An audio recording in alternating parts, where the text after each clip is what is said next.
Hey everybody, our channel finally got monetized, and with that, I want to thank you all for your support, your likes, your subscribes, the comments. It's been outstanding and I super appreciate all of it. Like most YouTubers, I want to show what my income looks like as a part of being a YouTube creator and creating all this YouTube content, so here it is.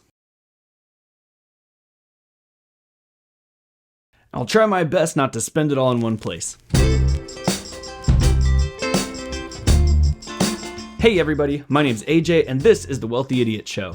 Before we get any further, please make sure to destroy that button for the YouTube algorithm. My partner and I have spent a lot of time researching finances, and we've done a very successful job at getting our finances squared away, and we hope we can spread that information to as many people as possible so that we all can be wealthy idiots. See what I did there? So not too long ago on Twitter, I said, someone's lifestyle should match their net worth and not their income. And what I mean by that is too many people today take what it is that they make as income and they believe that that should define the lifestyle in which they're going to live. So they take it and just start spending it, buying houses, cars, jewelry, watches, clothes, whatever. And they base their lifestyle on the amount of money that they've made. So every time their income goes up, their lifestyle also inflates. The dangerous part about that, and the part that I push people away from on that front, is that if you lose your job tomorrow, all that goes away. You have no way of reproducing that until you find another job. So basing your lifestyle on the income from a single source is just not a great idea. And especially right now, as the economy is kind of teetering a little bit, we have the Federal Reserve straight up saying they would like to see layoffs and they want to see the job economy hurt a little bit to prevent this inflation from continuing, to keep us out of an inflation recession. It's not a great time right now to match your job to your lifestyle. So I've been advocating for people to match their lifestyle to their net worth instead. But once you do that, you quickly realize that your net worth produces very little. For example, 57% of Americans have less than $1,000 in their savings. Even a lot of high income earners as high as $500,000 a year, still have little to no savings. Over 50% of college grads polled said that they would go buy a new car as soon as they got their first job. And that ultimately prompts car dealerships to provide new grad discounts and articles like this one. So knowing that information, I did a little bit of digging to see where everybody currently is at on average, or preferably the median, because the median dictates what most people are at, whereas the average can be skewed by people who make way too much money or have way too high of a net worth. So I went looking for the median information on where most people are between the ages of 35 and 44. That seems to be our big group watching this show, and it also is kind of the group of people who should have this figured out by now. People in their 20s, if you have the chance to figure this out, you're in a great position. You have so much time left that you could start compounding interest and build so much wealth, it's ridiculous. People between the ages of 35 and 44, my group of people, you have to figure this out. I mean, this is your shot right now to figure this out. And so let's take a look at how America is doing. The median net worth of someone between the age of 35 and 44 is about $91,000. That sounds pretty good until you discover that most of that is tied up in people's home equity. The average or the median net worth of someone between 35 and 44 without home equity is only $34,000. That doesn't sound too great. And if you've missed it before, I'll link to it above. I think it's this side. I broke down the episode of why it's important to know your net worth without your home equity. I know that that's a debatable topic, and I'm not here to debate it today, but I think it's important to know what your net worth is without home equity for retirement. And since we're talking about lifestyle, I think you have to measure your net worth without your home equity when we're considering lifestyle inflation. So for the sake of this video, we're going to count it without home equity. And for this group of people, that's only $34,000. That's everything they have saved, invested, 401k, cars to sell. That's not great. Meanwhile, the median income for the same group, the median household income, so that could include two incomes from both spouses or one income if you have a stay-at-home or just a single person at this age, could include that whole factor, is $90,000.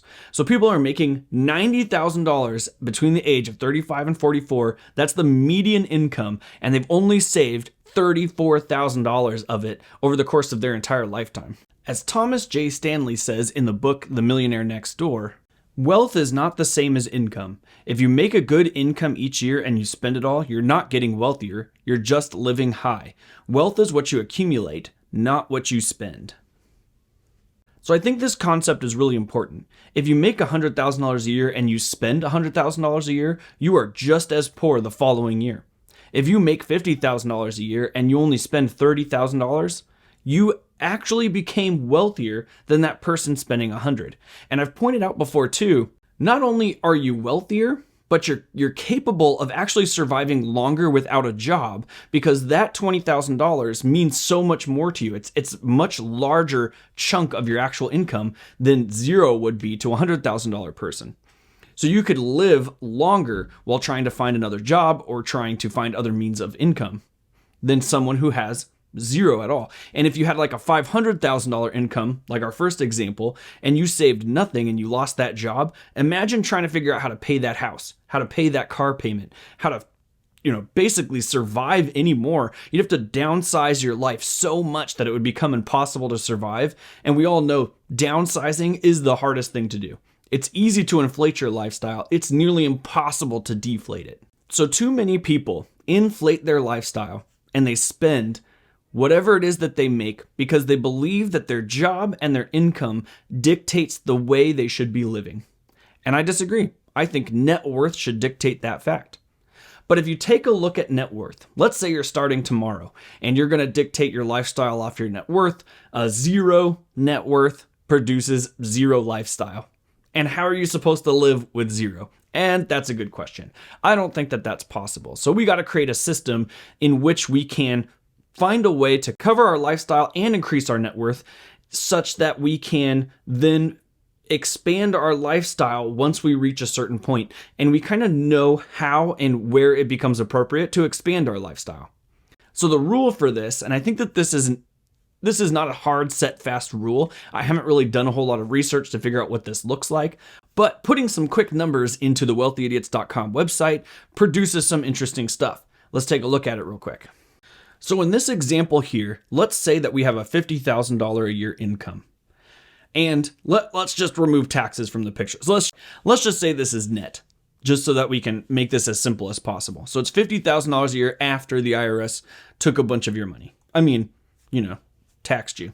You put half of that into investments. We know that the average return on the S&P 500 is about 10%, so I put that in here. And a really risky withdrawal rate is 6.5. So it's not something that we would want to withdraw, but it's something that we could, if we got into emergency situations, withdraw at 6.5%. So we're going to leave that 6.5 there. We're going to say 10% for our estimated annual growth. And if we put in 10 years, you're going to notice that we could withdraw $25,000 a year, which is the amount of money that we are putting in. It's also the amount of money we're living on. And it turns out that every half, so no matter what value we picked, if we had $100,000, $200,000, if we picked half of that to invest and half of that to live on, it would only take us 10 years to get to the point where we could then start looking at our lifestyle and inflating our lifestyle as opposed to investing. So to give you another example, let's look at $100,000. So we put $50,000 a year into investments. We live off of the other 50. It would only take 10 years for us to start covering our lifestyle. And then everything after that is now increases on the lifestyle. So I've mentioned this 10 years before a few times, that it seems like 10 years is a really significant number in terms of building wealth. And if you take this thought to heart, that your lifestyle should reflect your net worth and not your income, I think that's a mindset shift that would dramatically improve your entire situation just over the long haul. So to start off with, I took this mindset and thought, okay, well, if I'm going to invest like half of my income in order to get to the point where I can make sure that my net worth could cover my lifestyle if it absolutely had to, with that 6.5% withdrawal rate, I noticed pretty quickly that my lifestyle didn't change too much the next year, but I got a pay increase. And the year after that, I got a bonus, and my lifestyle didn't change. So I ended up investing more than 50% every year over year. It just started with 50% and year over year it was more. It took me way less than 10 years to get to the point where I could look at my overall net worth and say like, oh, like I could actually increase my lifestyle now against what my net worth is. It made my peace of mind so much better. I was able to sort of calmly calculated increase my lifestyle without worrying too much about it. I could do things without thinking about where that money was coming from, and I knew exactly how much my lifestyle could increase based off of what my net worth is. So I'm able to now produce a middle-class lifestyle off of a much larger net worth, and I continue to invest and grow my net worth, and my lifestyle can continue to grow without worrying about if my job will be there tomorrow and how will I cover my lifestyle if something were to happen to me or that job, or that income. And the second half of that is I think my mindset shift was very significant. Instead of thinking in terms of like, this job produces these items for my living, I started thinking in terms of like, how can I grow myself as if I was my own business? How could I expand further? How could I get into other things, produce new sources of income like real estate income, stocks, dividend income? And by doing that, I created a passion in myself to go harder at that. And because I know that my lifestyle depends on the success of that, I try as best I can to find new ways to improve at that process, to find new sources of income, to look for new methods, to hustle harder. And that motivation became really strong. And because of that, I think that has caused a lot of success in just what I do generally, and has also created a lot of motivation for me to do what I'm doing now and sharing all this information with you. Not just in the $0 that I got, at the beginning of the episode, but also just in my search for knowledge in order to improve myself.